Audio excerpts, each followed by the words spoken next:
नमस्कार मित्रों, आपका स्वागत है आपके अपने YouTube चैनल स्टडी विथ अनुराग तिवारी। और आज हम पढ़ने जा रहे हैं properties of matter and there measurement. आज का हमारा टॉपिक है properties of matter and there measurement. तो हम इन प्रॉपर्टीज के बारे में जानते हैं। पहले तो हम प्रॉपर्टीज जान लेते हैं। मैटर की कौन सी प्रॉपर्टीज होती है। मैटर की जो प्रॉपर्टीज होती हैं वो दो तरीके की होती हैं। तो प्रॉपर्टीज ऑफ मैटर में जब हम देखेंगे तो प्रॉपर्टीज जो होती हैं वो दो तरीके की होती हैं। एक होती है फिजिकल और दूसरी होती है केमिकल प्रॉपर्टी।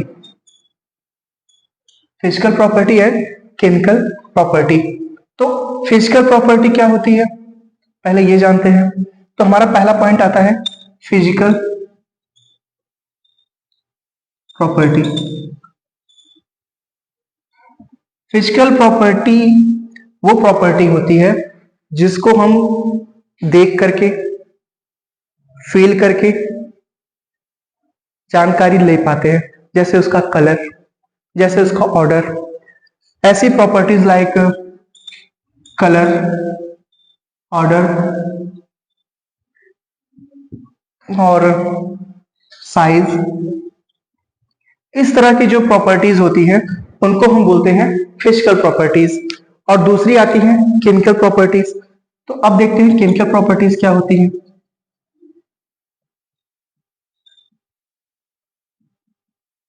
केमिकल प्रॉपर्टी, तो केमिकल प्रॉपर्टी मतलब उसका केमिकल कंपोजिशन, जिनको हम फिजिकली नहीं बता सकते हैं। उसके लिए हमें उनका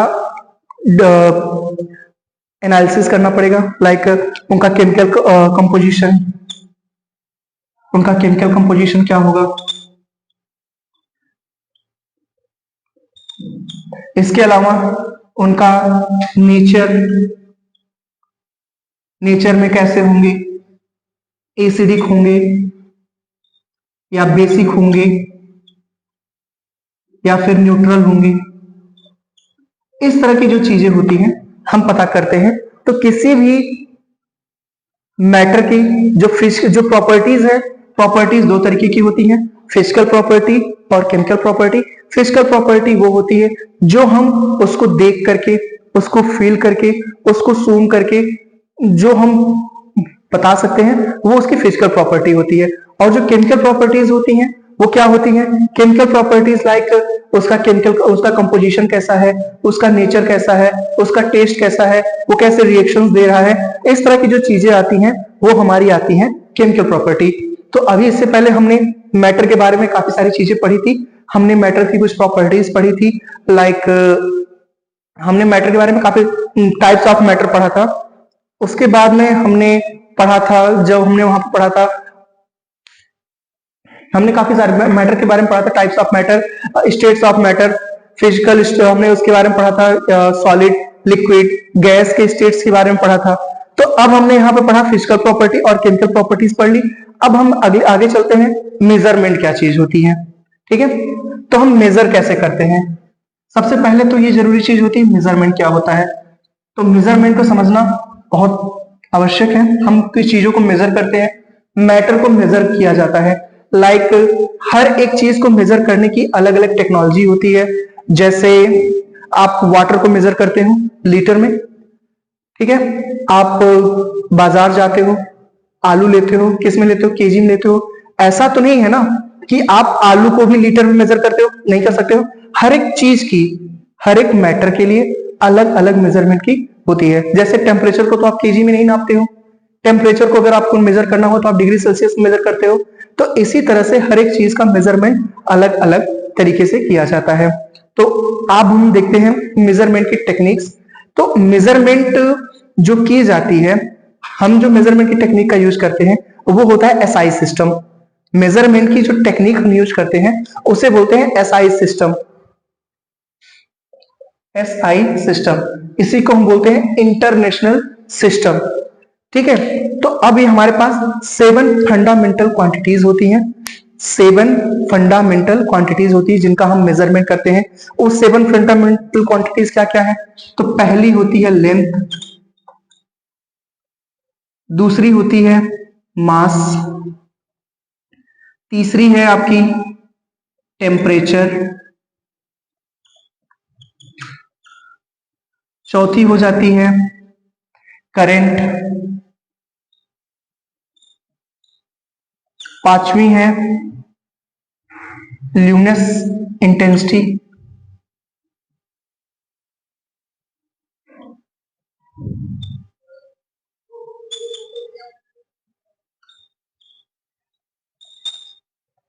और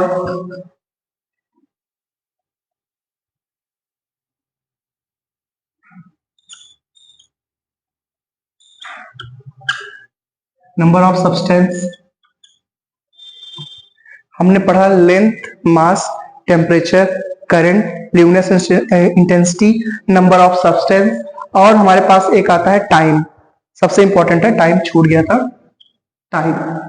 तो ये हमारे 7 फंडामेंटल क्वांटिटीज हैं, ठीक है। इन्हीं से मिलकर सारी चीजें बनी हुई है। जब हम एसआई यूनिट में जाते हैं तो हम लेंथ को मेजर करते हैं किसमें? मीटर में। लेंथ का मेजरमेंट होता है मीटर में, मास का मेजरमेंट होता है केजी में, टेम्परेचर को हम मेजर करते हैं डिग्री सेल्सियस या केल्विन में, करंट को हम एम्पियर में मेजर करते हैं, ल्यूमिनस इंटेंसिटी का जो यूनिट होती है उसको हम बोलते हैं कैंडिला। ओके, क्या बोलते हैं? कैंडिला। आप इससे बहुत परिचित नहीं होंगे। नंबर ऑफ सब्सटेंस, इसको हम मेजर करते हैं मोल्स में। ओके, इसको हम मेजर करते हैं मोल्स में। और जो हमारा टाइम है इसको हम मेजर करते हैं सेकंड में। ओके, तो ये हमारे पास आया। अब जैसे लेंथ हुआ, लेंथ को मेजर करने के लिए हम क्या यूज करते हैं? मीटर यूज करते हैं। लेंथ एक फंडामेंटल क्वांटिटी है, ठीक है। अगर हमें कहीं एरिया निकालना हुआ, किसी चीज का एरिया निकालना हुआ, तो हम क्या कर लेंगे? एरिया इक्वल टू क्या होता है? अगर हमें एरिया ही निकालना हुआ किसी चीज का, तो एरिया इक्वल टू क्या हो जाएगा? लेंथ इंटू ब्रेथ, ठीक है। ये भी मीटर, ये भी मीटर, तो मीटर स्क्वायर। ऐसे ही अगर वॉल्यूम निकालना हुआ तो भी हम निकाल लेंगे। वॉल्यूम के लिए हम क्या यूज करते हैं? वॉल्यूम के लिए क्या हो जाएगा? Length into breadth into height, that is metre into metre into metre, that is metre cube. इस तरह से हम चीजें निकाल लेते हैं। अगर ऐसे ही हमें केजी है, मासेस है, ठीक है, तो मासेस को हम केजी में ही लेते हैं। आप आलू लेते हैं या कोई सामान लेते हैं, आप पोटैटो या जो भी सब्जियां ले रहे हैं, वेजिटेबल्स, ठीक है, आटा, चावल, ये सभी हम किस में लेते हैं? केजी में लेते हैं। आप मीटर में नहीं लेते हैं। कभी भी आप मीटर में सामान नहीं खरीदते हैं। आप कपड़े खरीदते हैं मीटर में, लेकिन आप सब्जी जब खरीदते हैं तो किस में खरीदते हैं? केजी में। ऐसे ही जब आप लिक्विड के सब्सटेंस लेते हैं, तेल खरीदते हैं, दूध खरीदते हैं, तो उसको किस में लेते हैं? लीटर में लेते हैं। तो लीटर के लिए एक अलग पैमाना है, वो वॉल्यूम होता है। तो इस तरह से चीजें हम पाते हैं। क्लियर? तो हमारे पास 7 फंडामेंटल यूनिट है, length, mass, temperature, current, luminous intensity, number of substance and time. अच्छा, नंबर ऑफ सब्सटेंस को नंबर ऑफ मोल से किया जाता है। क्लियर? तो यहां तक आपको क्लियर हो गया। इसके आगे हम चलते हैं। आगे का टॉपिक है हमारा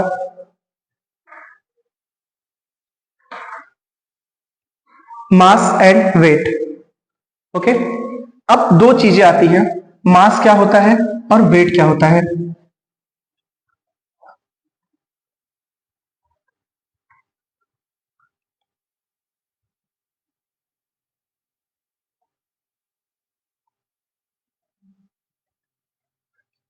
मास एंड वेट।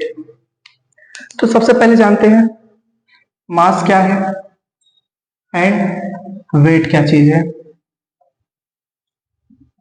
तो जो मास होता है, ठीक है ना, मास में हम पाते हैं कि मास का मतलब होता है amount of matter present. Okay, amount of matter is present. mass of a substance is the amount of matter is present. Okay, mass equal to amount of matter present.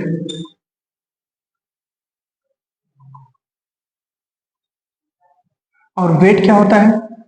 Wait का मतलब होता है कि उसके ऊपर लगने वाला ग्रेविटेशनल फोर्स, मास के ऊपर कितना ग्रेविटेशनल फोर्स लग जाता है.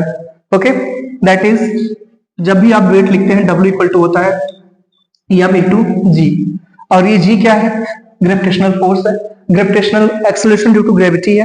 तो ग्रेविटी के कारण जो उसका मास में चेंजेस आता है उसको हम बोलते हैं वेट. जो मास होता है, मास नेवर चेंज. मास किसी भी सब्सटेंस के जो मास होते हैं वो चेंज नहीं होते, बट वेट चेंज होता रहता है. लाइक अगर आप अर्थ पे हैं, अर्थ पे भी अगर आप पोल्स पे जाते हैं तो किसी सब्सटेंस का वेट बढ़ सकता है, क्योंकि हम जानते हैं पोल्स पे जाने पर जो जी की वैल्यू होती है 10 ली जाती है. Otherwise g equal to 9.8 metre per second square होता है. तो अब अगर कोई ऑब्जेक्ट है जिसका वेट, मान लो जिसका मास, किसी ऑब्जेक्ट का मास 10 है. ओके, अगर उसका वेट निकालना हो तो उसके वेट क्या हो जाएंगे? अगर हम नॉर्मल यहां पे अगर हम निकाल रहे हैं तो वहां पे उसके W इक्वल टू उसकी जो मास होगा वो तो 10 ही रहेगा. 10 इंटू 10 यानी कि 100 केजी हो जाएगा. ओके, और अगर हम ये हमने पोल्स पे पाया, और अगर हम जा रहे हैं नॉर्मल प्लेसेस पे, ठीक है, तो 10 इंटू 9.8 दैट इज 98. तो यहाँ पे डिफरेंसेस आ गए. इसी तरह से हम जानते हैं कि जो मून है, मून का जो ग्रेविटेशन है वो अर्थ के gravitation acceleration due to gravity का 1/6 है.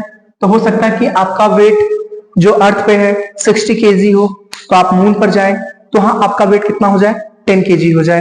तो हम इस तरह से जहां पे जी की वैल्यू चेंज होगी, जैसे जैसे जी की वैल्यू चेंज होगी आपके वेट चेंज होंगे, बट मास चेंज नहीं होता है.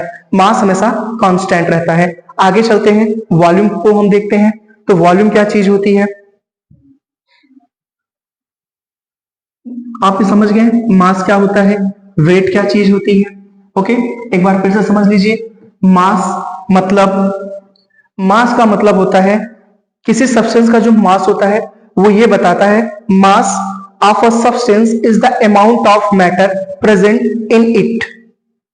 मास of a substance is the amount of matter present in it, and weight, when the gravitation due to acceleration applied on the mass, then it become the weight. That why इसलिए हम कहते हैं W equal to होता है M into जी. अब आगे चलते हैं, हम जानते हैं वॉल्यूम क्या होता है. ठीक है, तो वॉल्यूम, किसी भी सब्सटेंस का वॉल्यूम क्या होता है? ठीक है, वॉल्यूम का मतलब अगर हम एक बोतल ले लें, ठीक है, तो एक बोतल में कितना पानी आ सकता है, किसी भी सब्सटेंस की जो कैपेसिटी होती है वो उसकी वॉल्यूम कहलाती है. अगर हमने एक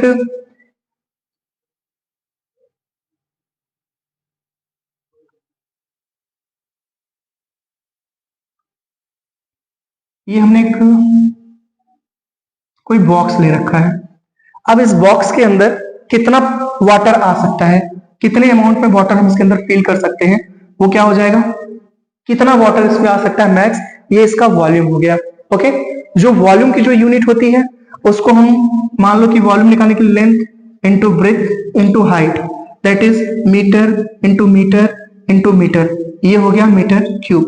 या इसी को हम लोग लीटर भी लिखते हैं. ओके, लीटर में प्रेजेंट करते हैं मीटर क्यूब को.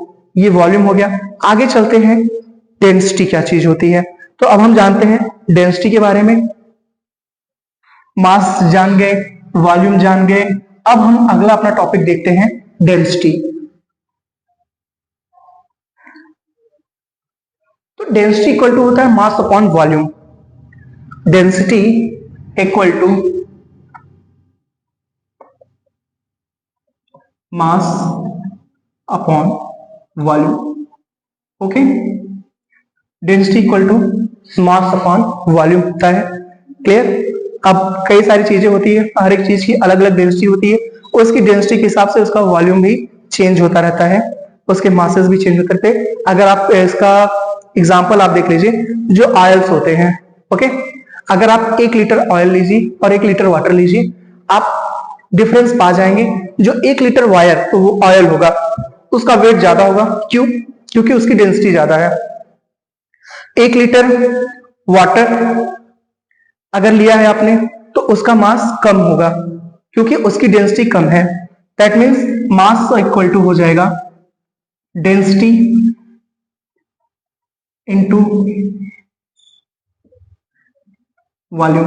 ओके, अगर आपने 1 केजी वाटर लिया है, ठीक है, और 1 केजी दूध ले रखा है, तो आप बताइए कि किसका मास ज्यादा होगा?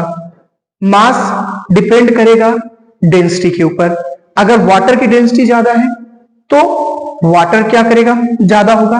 और अगर मिल्क की डेंसिटी ज्यादा है तो मिल्क का वेट ज्यादा होगा। तो अगर आपसे क्वेश्चन पूछा जाता है कि डेंसिटी किस पर डिपेंड करती है, तो आप बता देंगे कि अगर आपको पूछा जाए मास किस पर डिपेंड करेगा, तो मास डिपेंड करता है डेंसिटी पर। अलग अलग चीजों की डेंसिटी अलग अलग होती है, तो अलग अलग चीजों की जब डेंसिटी अलग अलग होगी तो उसके मासेस भी क्या होंगे? अलग अलग होंगे। ओके, ठीक है, आगे चलते हैं। आगे का जो हमारा टॉपिक है, आगे हम चलते हैं law of conservation of mass.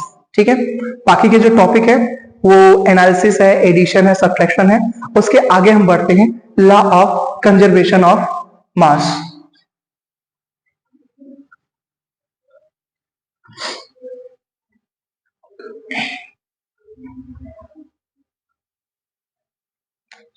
Law of conservation of mass. Law of conservation of mass, इसका मतलब है कि matter can neither be created and nor be destroyed. Matter can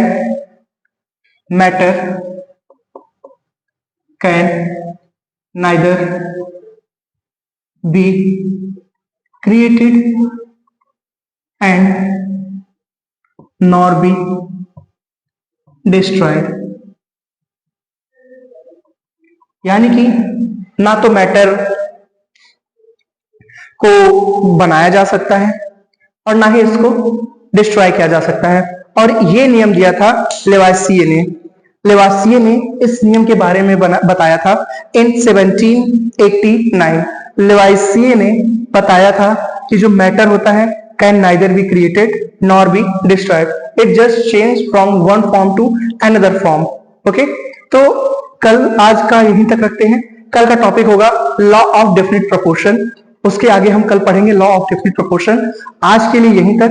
अगर आपको ये टॉपिक समझ में आया हो तो आप मेरा चैनल लाइक करिए, शेयर करिए और सब्सक्राइब करिए। Thank you.